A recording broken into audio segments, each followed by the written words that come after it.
Hi, I'm Rev Myron. I'm a minister through Pathways of Light, and I've been a Course in Miracles student for 40 years. Going through the text, started this year going through the text, asking Jesus for clarity, and then I write from that clarity. And that's what I'm sharing with you today. So let's get started. I'm looking at Miracles Principles 23 and 24. So here's 23. Miracles rearrange perception and place all levels in true perspective. This is healing because sickness comes from confusing the levels. Very simply, there are at least two levels, mind and body. All sickness occurs in the mind and is then projected onto the body. So in reality, the body is never healed because it was never sick. It was always the mind that is healed.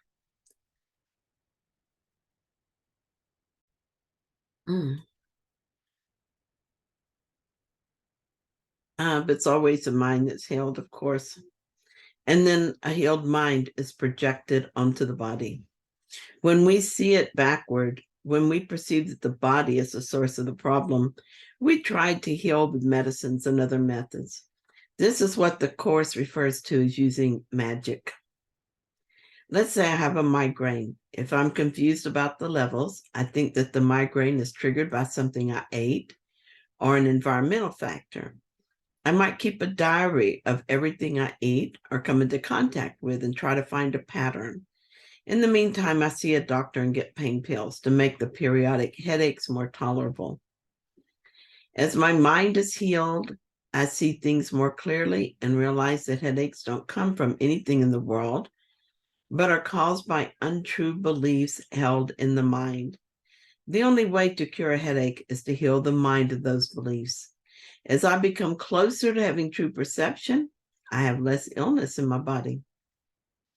So if healing occurs in the mind and not the body, why do medicines and other healing methods seem to work? They work because we want them to. This is our illusion, our own little kingdom that we made up. It would be intolerable if no cures existed within our illusion. If we could not heal the body, it would drive us to heal the mind. And then where would our illusory kingdom be? Right out the door. Healing the body is magic because the body is not sick. Healing the body is magic because the body doesn't exist. It is an illusion. So when we heal something in the body, we haven't really done anything and sickness returns. If not in that particular form, then in some other. This applies to all sicknesses, sickness of the body, mind, relationships, finances, and all forms of lack. This is why when I get a headache or some other sign of a confused mind, I use it as an opportunity to remember the truth. My first thought is that pain is not real. If I'm emotionally upset, my first thought is that this is not real. I remind myself that pain of any kind cannot be real because it's not part of God. I ask, who am I? I ask the Holy Spirit to come into my mind and undo what I have done. If the pain does not go away on its own, I take something. If I'm sick and the pain does not go away, I go to the doctor. Using magic to achieve what the mind is not yet ready to accept is not a sin. I've not found that trying to force acceptance is helpful or necessary. I have discovered that the mind will be healed in perfect timing as I'm ready, and when it is healed, all else falls away on its own. To feel guilty for not accepting the healing of the mind sooner, or for having pain after I've asked for healing, is just a trick of the ego, a way the ego keeps the illusion going. When I feel guilty for anything, I respond in the same way as I do to pain. I remind myself that guilt is not real because it's not part of God. I ask the Holy Spirit to look with me at this and undo what I've done. It is guilt itself that causes sickness of every kind, so it is certainly not helpful to feel guilty if I use magic to bring relief. Magic can be a handy stopgap measure until the mind is completely healed. The whole illusion is magic, and medicine is just another form of magic. Feeling guilty for using it and failing to forgive me for doing so is what keeps the magic in place. Then number 24, miracles enable you to heal the sick and raise the dead because you made sickness and death yourself and can therefore abolish both.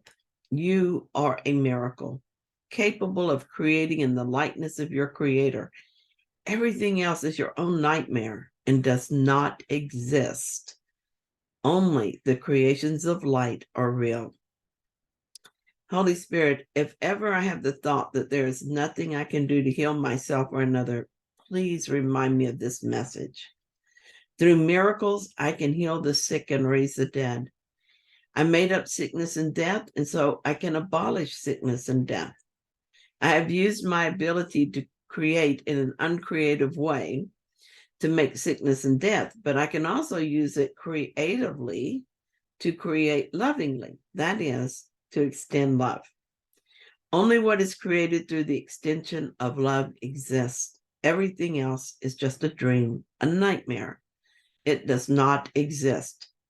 The world of sickness and death does not exist. This is how I heal.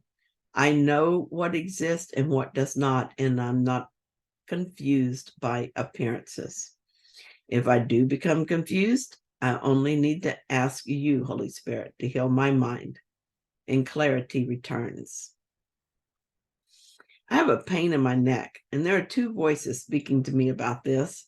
The ego says this is a recurring pain I get from repetitive activities. I'll go to the chiropractor a couple of times and I'll be okay for a while, and then it'll come back. I have two reactions when I listen to this voice. First, I feel in control because here's something that I can do and I know what it is.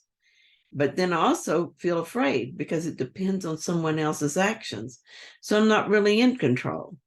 I feel discouraged because there's nothing I can do to cure it. And if I did cure it, there's nothing I can do to prevent a reoccurrence. I feel like a victim of my lifestyle, of my body, of the chiropractor's skill. When I listen to the other voice, I'm told that I did this. And because I did it, I can undo it. I can undo it simply by knowing that it is not real, that what I make is an illusion. I remembered this yesterday, and for hours I had no pain at all, and my neck was loose and moved freely. When I realized that this had happened, the ego voice said, "This can't happen." And immediately the stiffness and pain returned. The ego voice said, "See, I told you so. You have pain, so you are not healed." So what is pain? The illusion of a body has an illusion of pain. What does that prove except that I am identified with an illusion? I chose that identity and can easily change my mind again. If I identify with the body, I feel things in the body. I identify with myself as a creation of light, and I feel nothing in the body. That is all that is happening here. Was the body healed? How can you heal an illusion? When my mind is healed of its identity crisis and no longer projects a belief in sickness and suffering onto the body, then the body will no longer reflect those beliefs. It is no different from anything else I seem to experience in the world. Physical pain and sickness, emotional pain, financial problems, and relationship problems, all of these are simply reflections of the same belief in lack. So will I be able to ignore the illusion of pain I made through mistaken beliefs and allow the manifestation to disappear? Or will my attention be so riveted on the illusion that I forget again that I am an infinite and powerful being? Will I sink into the illusion of being a small, separate, and limited body and pretend to be subject to the laws of man?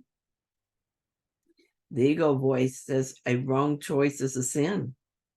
The Holy Spirit says that infinite beings are perfectly free and blameless, regardless of our choices.